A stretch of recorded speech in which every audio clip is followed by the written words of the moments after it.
L'école d'art Aglopolis est là pour permettre au plus grand nombre de découvrir l'art contemporain. L'art contemporain, c'est une ouverture au monde, c'est une façon de comprendre le monde. Moi, j'aime beaucoup cette phrase de Marcel Duchamp, c'est le regardeur qui fait le tableau. Bien, le travail de l'école d'art, c'est de préparer le regard. Alors, ce regard, il est préparé par des activités, évidemment, c'est près de 500 élèves, adultes et enfants, qui s'initient à différentes pratiques artistiques. Ce regard, il nous permet de comprendre le monde, il nous permet de l'imaginer, il nous permet de le construire. Nous sommes ici dans un lieu où le dessin est à l'honneur, et ce dessin, c'est pour beaucoup, il suffit de se rappeler son enfance, c'est le début de la découverte de l'art.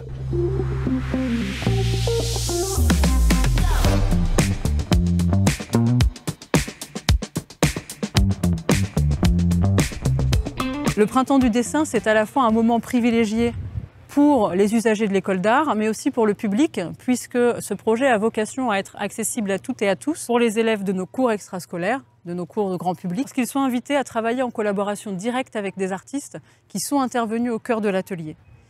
Ce projet pédagogique met en lumière le dessin comme pratique accessible, dynamique, essentielle pour appréhender notre époque. Pour nous, c'était un grand privilège de participer au Printemps du dessin parce que ça nous a permis de lier plusieurs éléments qui sont les valeurs et les vocations de l'école.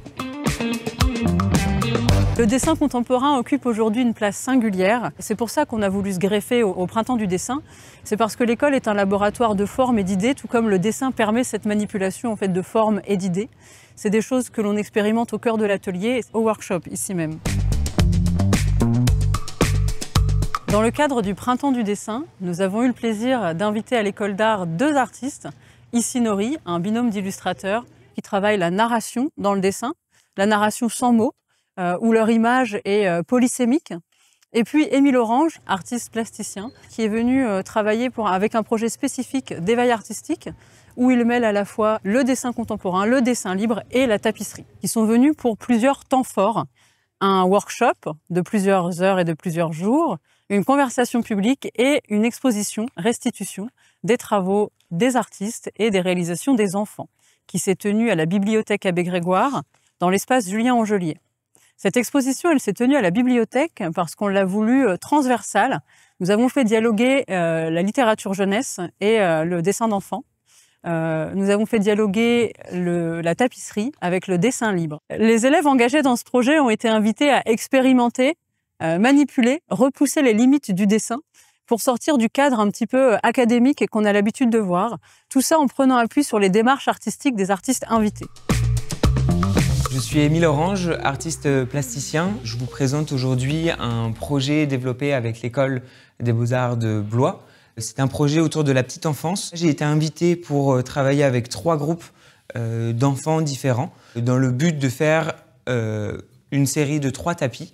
Donc c'est des ateliers qui passent tout d'abord par la création d'une œuvre collective, qui passe par le dessin, la peinture en collectif.